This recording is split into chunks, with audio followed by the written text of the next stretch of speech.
Hi there. Welcome to 15 Minutes of Consulting Best Practices. I'm David E. Fields, and I'm joined by my colleague, Makhlouli Dubey. Hi, Makhlouli. Hi, David. How you doing? I'm doing excellent. It's good to see you. It's good to see kind of everyone out there. It looks like you've had some lively sessions for the past month or so while I was on vacation. The reminder, this 15 minutes is 100% for you. You ask whatever questions you have about building a better, more successful consulting practice, and we'll give you our advice based on our work helping grow hundreds and hundreds of small consulting firms. So you type your questions in the chat. It takes a minute or so to show up, and also your thoughts and ideas. We want to see all of that. So that's where we are. Makhlouli, I've been out. Do we have questions lined up? Did questions come in? Where are we? Yes, we do have questions, David. Jaren, do you mind popping up the first question for David? Okay.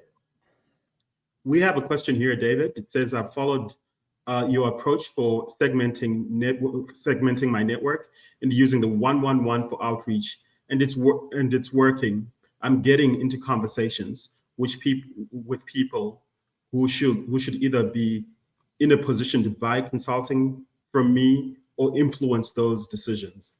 This is great.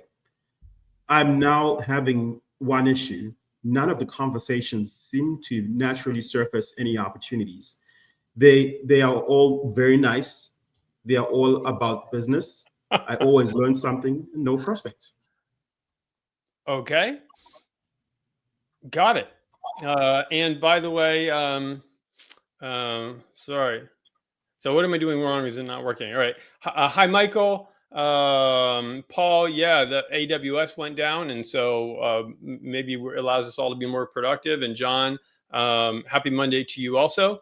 Okay, so Catherine is doing 111 outreach. It's working, but it's not producing opportunities. Okay, so first, good on you for putting the one-on-one messaging approach into practice. That is excellent. Good on you that it's working. That's been really consistent from what we've seen across all our clients. I would have a question for Catherine if you happen to be here, which is how many folks have you reached out to? And are you reaching out? I don't know if she said this in her question and I overlooked it, Makhlouli. Is it to Network Core? Is it to A1s? Is it to B1s? So are you reaching out to decision makers, and how many? We would typically expect about 20%, roughly speaking, of conversations to surface some sort of opportunity. So if you've had 20 conversations and that's turned into nothing, then I'd want to know that it could be just still small numbers, but it could be you're either not conducting the conversation quite right. I mean, it's primarily a relationship building conversation, but you should be hearing about some opportunities, or maybe you're not talking to the right people, or it's possible your industry is just in the pits. I mean, that is a possibility, because it should be roughly 1 out of 5. So I'd want to look at those conversations. Makhlouli, what are your thoughts? What do you think? I think you're exactly right, David. So Catherine doesn't quite say who she's having the conversation with, if they're actual decision makers. She tells us that she has segmented her network. So I'm assuming the conversations are with people who can either make a decision or influence it. So your thought there, David, was very powerful, and maybe you're not having the conversations with the right people as well. Yeah. But more importantly, just to harken back to this important thought, the reason we do the 111 is to make contact, to rebuild a relationship. So just because your conversation doesn't turn into a business opportunity immediately doesn't mean that we stop doing it, or we kind of break off the communication. The idea is to create more reps and have more consistency in reaching out. Yeah, I think that's really fair, right? You don't go in selling, you go in listening and relationship building. At the same time, it's definitely that conversion is something we track with our clients. That is a metric we track. Conversations to opportunities. And if that's consistently well below 20%, I mean, if it's zero, then we need to look at that, at the conversation. Now, having said this, literally, as I'm thinking about this, we do have a client I can think of that had run into a similar challenge, but it was in part because her industry, there was just nothing going on. As a matter of fact, all her contacts were pretty much the ones who were responding because they had left jobs and they were looking for help. So, sometimes you will hit a slump either in your industry or consulting in general, and that will have some impact. But over time, certainly over 12 months, you should see the numbers about where we said, I think. So hopefully that helps. Catherine, let us know. Hi to Dan. Hi to Shankar. Good to see you. And type your questions in if you have questions. Otherwise, Jaren, are there more that were submitted? Oh, look, another one. Gregory. Oh, and then we'll get to yours, Paul. Gregory. It's looking like the end of 2025 will bring the cycle of propose quick because we have budget that we will lose, and we also want everything under the sun for it. Okay. Two questions. One, how do I help my team manage capacity? Okay. And second, how do we push back on unrealistic proposals without losing very real opportunities that may vanish if we're not smart? Okay, got it. What do you think, Makhlouli? One, capacity, if there's a lot of business coming in. And two, what do they do if people are asking for everything under the sun, perhaps for not a fair fee? So first of all, good on you for keeping your resources in mind and thinking about the capacity question for your people. This is an excellent place where we would recommend you start to bring in subcontractors, or as we call them here in the US, 1099s for bench strength if you think capacity will become a problem in the future. So start doing that work now as we anticipate the need in the future. So that's the capacity question. And then the second part of the question was really when you start to receive so many proposals and you don't want to turn away what could be real work, and there's some stuff that's also unrealistic in terms of proposals. So creating a mechanism or a filtering system for all the proposals that come into your firm is very important. Also, be able to keep that phrase of fairness in mind all the time. Be able to come back to the people who are asking you for proposals, right? To ask, well, what do you think would be a fair split once we've set out alternatives, so that they can come back to you with their view on what would be fair in terms of alternatives there. What do you think, David? Yeah. So capacity, I agree. The time to build your bench of subcontractors is yesterday. Right? Don't wait until you're overwhelmed to do that. If right now you are not overwhelmed, matter of fact, your pipeline is perhaps a little thin, you should still be working on your bench of subcontractors. You always want to have surge capacity so that as happens, just like in retail, everybody comes into a store at once. I think it follows what's called the Poisson distribution. Consulting probably works the same way. Everybody wants something at the same time. So you need surge capacity on deck, exactly as you said, Makhlouli, and get that running.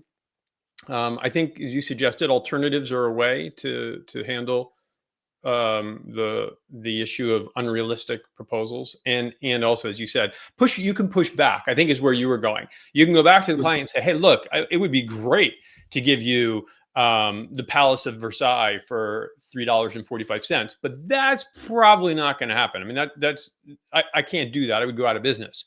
So let's come up with something together that's fair for both sides. And I think your use of the word fair is really key there. So I agree. Let us know what you think. Type in the chat. Let's see what Paul says.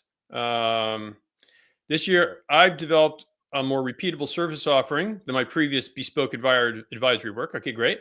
Made a handful of sales I'm happy with for my prior Rolodex and WM. What's WM? Makhlouli, do you know that? I'm not familiar with that. Paul, what's WM? But I'm trying to figure out the best way to feed the funnel as it runs dry for 2026. How can I go about deciding on my marketing mix?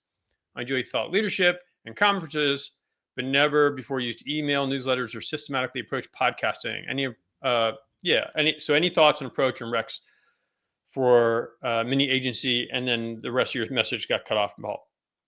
The marketing must still apply. So good on you for doing that, as Makhlouli would say, or you've done something great. You've developed an offering people like, apparently. The writing, speaking, digital presence, trade associations or collaborations, and networking are your 5 marketing musts, and they remain unchanged. Just commit. If you're going to do conferences, recognize that conferences are a 3-year commitment, not a 1-year commitment. And, marketing is not, again, we are in, as we speak, we're at the end of October. So most marketing is not going to create January business. Your marketing right now is what you want to do to create June 2026 business. So this is a long-term play. Makhlouli, has any marketing tactics been showing up for the clients you're leading as particularly strong? Yes. So we've had a few clients that have been able to either start their own podcast or join other podcasts that are being run by other people, and that they've used that as a marketing channel as well. Yeah, that whole collaboration idea and leveraging other people's tribes, incredibly powerful. Yeah, awesome. Let us know if that helps, Paul. If not, ask again. What Dan say? Hi, I'm building my network core and sitting at 47 contacts. Okay, how much is enough to expect consistent project work? How should we think about managing our network core as people flow in and out of our lives? Or retire. I'll give you 2 numbers, and then Makhlouli, you chime in and Sure. if you think differently. Overall network core, A1s, A2s, B1s. Your target number is 300. It's a big number. You're at 47. You've got a ways to go to get to 300. At 300, you will have an incredibly sustainable network. For as large a practice as you want to build. Your other target is 100 A1s. We've seen 100 A1s sustain 8-figure firms into the not quite to 9 figures, but into the low 8 figures, $20 million, $30 million. 100 A1s is your other bogey. So if you want to put numbers around it, and you just keep meeting people. You just keep inviting people and meeting them and building relationships. And that's how you constantly replenish your network core. Agree, disagree, Makhlouli? This is numbers. I'm absolutely agreed. Reaching out and staying right side up, right? As you kind of build out that network core is, of course, sine qua non. We'll continue. You have to continue to do that, Dan. But that 300 number for the network core, and generally speaking, and then is very important as you build out. So a lot of ways to go, but we have faith in you, Dan. You can do it. There you go. That's excellent. Brad, fair is incredibly powerful word. Agree. Never Split the Difference is a really interesting book. Definitely worth reading. In these situations where folks are coming and asking for what might be unreasonable, that's a good time to use FAIR, we have found. So great questions from you all. And look at this, we've already almost hit our time. So thank you for spending 15 minutes with Makhlouli and with me. Most of you, I probably already know this, but if you don't and you haven't already, please put davidafields.com Monday Live. Oh, that came up pretty small on mine. On your calendar, so that you join us every Monday, either me or Makhlouli or Marie-Isabelle or whoever shows up. We want you to show up. Please connect to us on LinkedIn. Jaron, there you go. David A. Fields and Makhlouli Dubey. So if you're not connected to Makhlouli, connect to him. If you're not connected to me, connect to me. And finally, if you don't receive our articles every week, subscribe. There's so much great content in there. Thank you, Jaron, for putting that in there. That's it. Thanks so much for joining us. Have a fabulous week. Remember, as always, consulting's about them, your clients, your prospects. So give them value and give them kindness. And next week, I think Maria Isabel is going to come back. And so with some combination of us, we'll see you next week. Take care, all. Take care, everybody. Bye-bye.